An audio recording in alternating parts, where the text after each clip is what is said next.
संगीत। यह मिस्र की सरजमीन थी, एक ऐसा शहर जहां इबादत की जगह ताकत ने ले ली थी, जहां एक इंसान खुद को सबसे बड़ा समझकर लोगों पर हुकूमत करता था। फिरौन कहता था, मैं ही इस मुल्क का बादशाह हूं, मेरा हुक्म ही कानून है, मेरी इजाजत के बिना कोई कुछ नहीं कर सकता।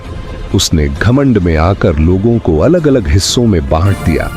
जुल्म इतना बढ़ गया कि बनी इजराइल के घरों में हर वक्त डर छाया रहता। मासूम माहें अपने बच्चों के लिए रोती थीं और हर गली में बेबसी की आवाज गूंजती थी। जब जुल्म हद से बढ़ जाता है तो अल्लाह अपनी कुदरत से हालात बदल देता है।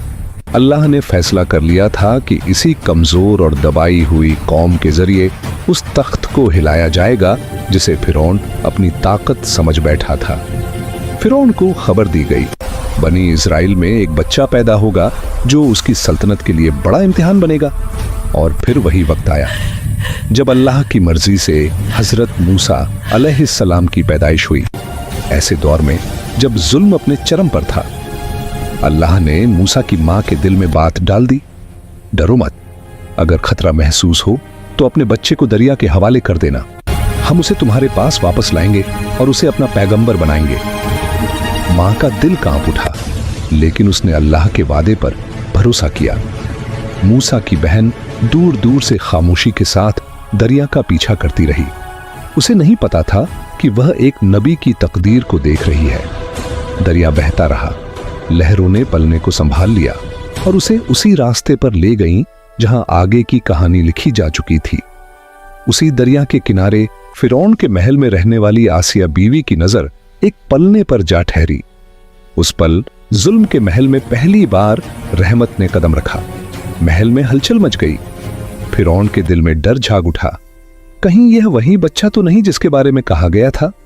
लेकिन आसिया बीबी ने कहा, नहीं, यह बच्चा हमारे लिए रहमत है, इसे नुकसान मत पहुंचाइए, शायद यह हमारे घर की बरकत बने। बच्चा महल में आ गया, लेकिन वह किसी का दूध नहीं पीता था। हर कोशिश बेकार जा रही थी। अल्लाह ने पहले ही मूसा के लिए एक रास्ता तय कर दिया था। तभी मूसा की बहन ने हिम्मत करके कहा, मैं एक औरत को जानती हूं, शायद यह बच्चा उसका दूध पी ले। और इस तरह मूसा की मां को महल बुलाया गया। जैसे ही उसने अपने बच्चे को गोद में लिया, मूसा ने दूध पी लिया। इस तरह अल्लाह ने अपना वादा पूरा किया।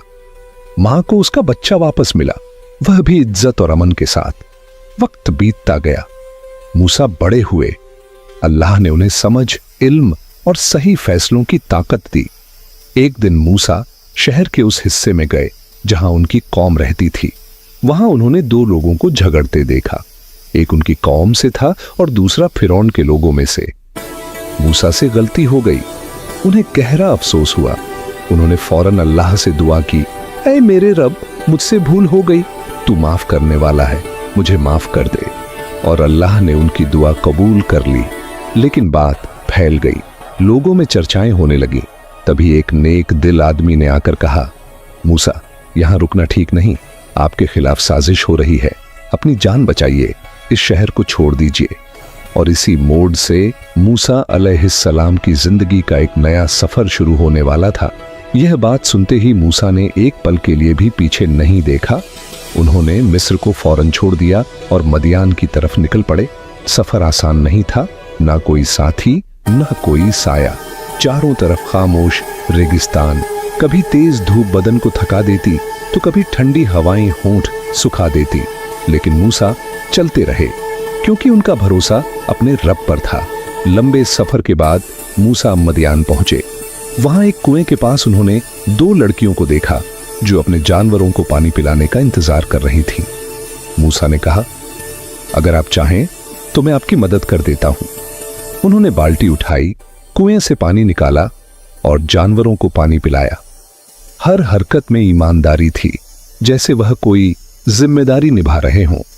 लड़कियों ने शुक्रिया अदा किया और कहा, आप हमारे साथ चलिए, हमारे अब्बू आपसे मिलकर खुश होंगे। तीनों साथ चल पड़े। रास्ते में अजीब सुकून था, जैसे रब खुद राह दिखा रहा हो। घर पहुंचकर लड़कियों ने कहा, अब्बू, यही वह शख्स है जिसने कुएं पर हमारी मदद की थी। बुजुर्ग ने कहा, उसे अंदर बुलाओ, मैं उससे मिलना चाहता हूं। मूसा अंदर आए। बुजुर्ग ने प्यार से पूछा, बेटा तुम किस हाल में यहां तक पहुंचे हो?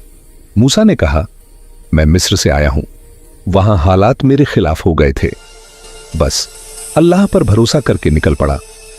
बुजुर्ग ने तसल्ली दी, डरो मत बेटा, अब तुम अमन में हो, यहां कोई तुम्हें नुकसान नहीं पहुंचा सकता। मूसा की आंखों में सुकून उतर आया। बहुत अरसे बाद किसी ने उनसे इतनी अपनायत से बात की थी। थोड़ी देर बाद बुजुर्ग की बेटी ने कहा, अब्बू इन्हें अपने काम पर रख लीजिए, यह ताकतवर भी हैं और दिल के साफ भी। बुजुर्ग ने मूसा से कहा, बेटा मुझे लगता है तुम सिर्फ मजबूत नहीं, अमानतदार भी हो। अगर तुम राजी हो तो मैं अपनी एक बेटी का निकाह तुमसे करना चाहता हूं। मूसा ने अदब से कहा, यह मेरे लिए बहुत बड़ा एहसान होगा, मैं दुआ करता हूं कि अल्लाह मुझे इसके काबिल बनाए।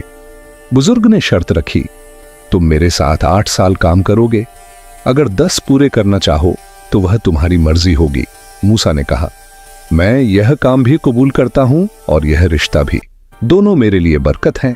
संगीत। इस तरह मूसा को एक नया घर मिला, एक रिश्ता मिला और जिंदगी को एक नया मोड़ मिला।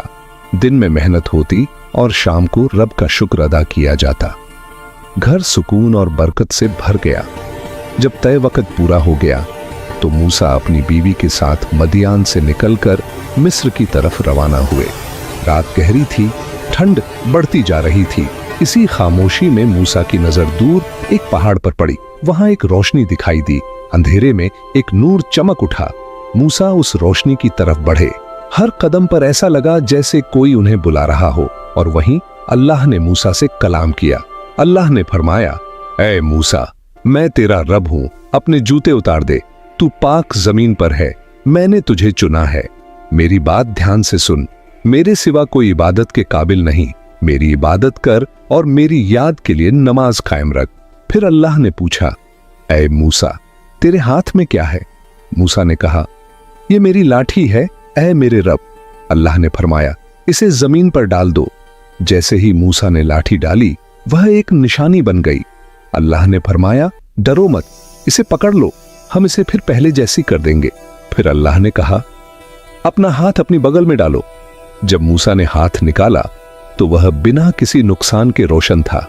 अल्लाह ने फरमाया, यह तुम्हारे रब की निशानियां हैं, अब जाओ फिरौन के पास, वह हद से बढ़ चुका है। मूसा ने दुआ की, ऐ मेरे रब, मेरे भाई हारून को मेरा मददगार बना दे, मेरे काम में उसे शरीक कर दे। अल्लाह ने फरमाया, ऐ मूसा, तेरी दुआ कबूल हुई। और इस तरह अल्लाह के 2 पैगंबर मूसा और हारून फिर उसी महल की तरफ चले जहां कभी जुल्म का ताज था और अब हक का पैगाम पहुंचने वाला था। संगीत। फिरौन गुस्से में बोला, अगर तू अपनी बात से पीछे नहीं हटा तो मैं तुझे कैद करवा दूंगा।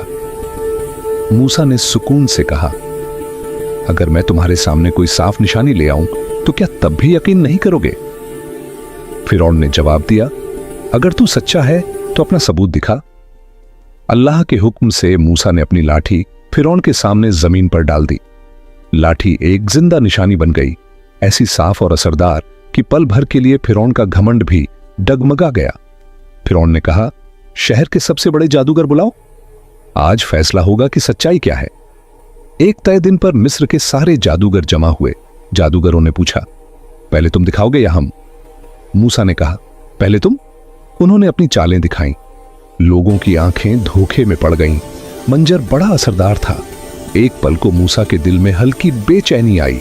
तभी अल्लाह ने फरमाया, डरो मत मूसा, सच्चाई ही ऊंची रहती है।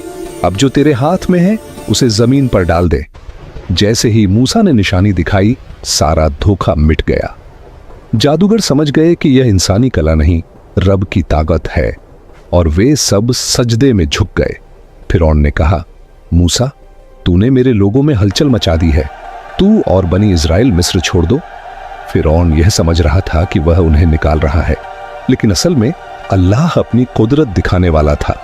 अल्लाह ने मूसा को हुक्म दिया, मेरे बंदों को रात के वक्त लेकर निकल जाओ, दुश्मन तुम्हारा पीछा करेगा। जब फिरौन को खबर मिली तो वह गुस्से और घमंड में अपनी फौज लेकर निकल पड़ा। लोग घबरा गए, अब तो हम पकड़े गए, आगे समंदर है, पीछे दुश्मन।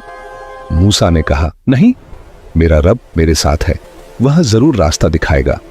अल्लाह के हुक्म से मूसा ने अपनी लाठी समंदर पर मारी। समंदर 2 हिस्सों में बट गया। दोनों तरफ पानी दीवारों की तरह खड़ा हो गया। मूसा अपनी कौम के साथ उस रास्ते से गुजर गए। लेकिन कहानी यहीं खत्म नहीं होती। फिरौन गुरूर और गुस्से में उसी रास्ते पर आगे बढ़ा। जहां मूसा और बनी इस्राएल के कदम थे, वहीं आगे अल्लाह का फैसला लिखा जा चुका था।